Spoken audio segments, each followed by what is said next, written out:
Hello students, ये आपका part 4 video इस चैप्टर का। पार्ट 4 वीडियो में प्रश्नावली 10.1 पे है और क्वेश्चन नंबर है 1।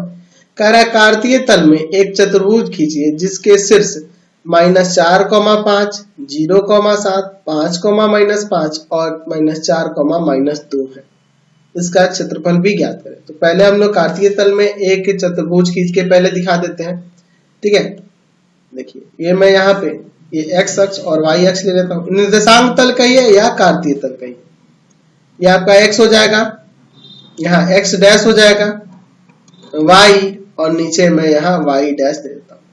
इसमें इस बिंदु 7 तक गया है ना जी, तो मैं इसमें ले लेता हूँ यहाँ पे 1, 2, थोड़ा छोटा छोटा दूरी पे लूंगा, 3, 4, 5, 6, 7, 1, 2, 3, 4, 5, 6, 7, -1, -2, -3, -4, -5, -6, -7। माइनस में कम भी लेते तो चलता, -1, -2, -3, -4, -5, -6, -7।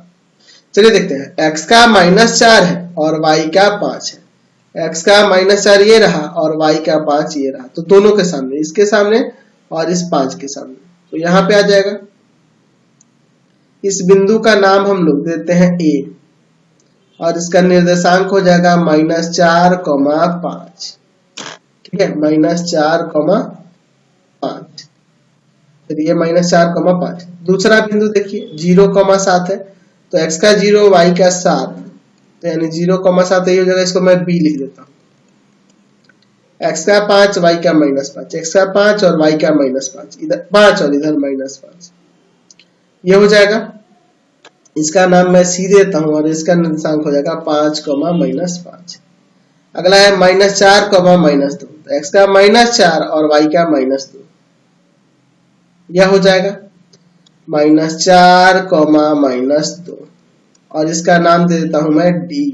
ठीक है, इस बिंदु का नाम मैं d देता हूं। अब इन चारों को मिला देते हैं। a से b को मैंने मिला दिया, b से c को मिला दिया, ठीक है, c से d को मिला दिया और फिर a से d को मिला दिया। तो देखो, तो ये आपका चतुर्भुज बन गया कार्तीय तल में। अब हमें इसका क्षेत्रफल निकालना है, तो क्षेत्रफल निकालने के लिए हमें क्या करना होगा, इसमें हमें दो त्रिभुज बना देना होंगे और दोनों त्रिभुजों का अलग अलग क्षेत्रफल निकाल के योग ज्ञात कर देंगे, तो हमारा इस पूरे चतुर्भुज का क्षेत्रफल निकल के आ गया। तो मैं कोई भी एक विकर्ण मिला दूंगा, मैंने यहाँ पे यह AC विकर्ण मिला दिया।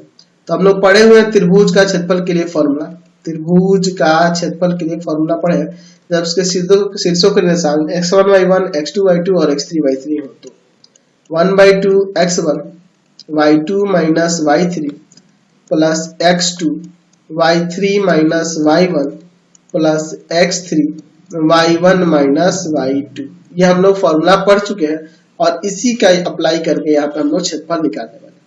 तो पहले निकालते हैं एरिया ऑफ ट्रायंगल ABC। पहले ये वाला ABC, इसका क्षेत्रफल निकालते हैं। तो समझने के लिए मैं इसे x1 y1 समझ लेता हूँ, इसे x2 y2 लिख दूंगा, तो ऐसे आसानी से आप रख पाओगे। और C जो है आपका x3 y3 है।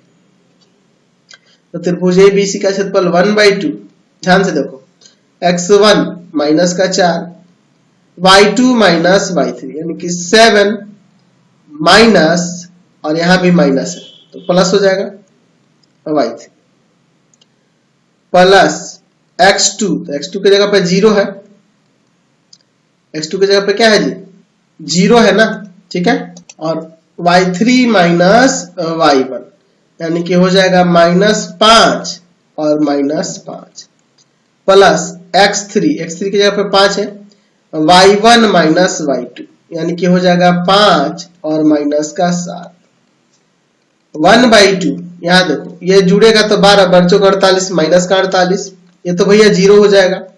और यहाँ देखो घटेगा तो माइनस का 2 गुना होगा तो 10 माइनस का, जुड़ के माइनस का 58 हो जाएगा, माइनस का 58 हो जाएगा, देख रहे हैं ना जी। अब इससे इसे काट देंगे तो 29 बार में कट जाएगा, माइनस का 29। चूंकि क्षेत्रफल धनात्मक होता है तो यहाँ पे एरिया ऑफ ट्रायंगल ABC जो लेंगे वह 29, 29 वर्ग इकाई लिखेंगे, 29 वर्ग इकाई लिखेंगे, ठीक है, प्लस में ही लिखेंगे। अब चलिए दूसरे त्रिभुज एडीसी की क्षेत्रफल की बात करते हैं। एरिया ऑफ ट्रायंगल एडीसी, ध्यान से देखो, ये आपका x1 y1, मैं इसको x2 y2 अब ना मानकर अब इसे x2 y2 मानूंगा, और ये आपका x3 y3। 1/2 x1 की जगह -4 y2 माइनस y3, समझ रहे ना, -2 माइनस प्लस हो जाएगा 5, यहाँ माइनस है तो प्लस x2 -4 है, y3 माइनस y1 यानी कि -5 प्लस x3 यानी कि 5, y1 माइनस y2 यानी कि 5 और माइनस यहां भी है तो प्लस कर देता हूं 2। 1/2 याद है, देखो अंदर घटेगा तो 3 प्लस का और 4 से गुना माइनस का 12 आ जाएगा। यहाँ अंदर देखो माइनस का 10 और -4 में गुना होगा तो 40 आ जाएगा।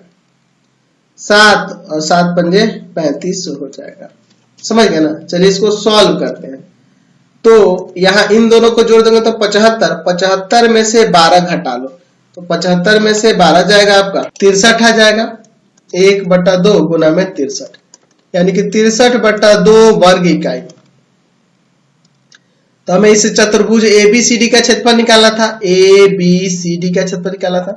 तो एरिया ऑफ ट्रायंगल एबीसी इसका क्षेत्रफल और एरिया ऑफ ट्रायंगल एडीसी दोनों का क्षेत्रफल जोड़ देंगे तो 29 और प्लस में 63/2 दोनों को जोड़ देंगे, जितना आएगा वो वर्ग इकाई में आंसर हो जाएगा, ठीक है।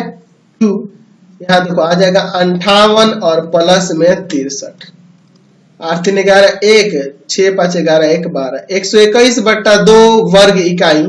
यहाँ से इसका आंसर आ गया 121/2 वर्ग इकाई, यहाँ से हमारा आंसर आ गया। चलते हैं अगले क्वेश्चन। चलिए अगला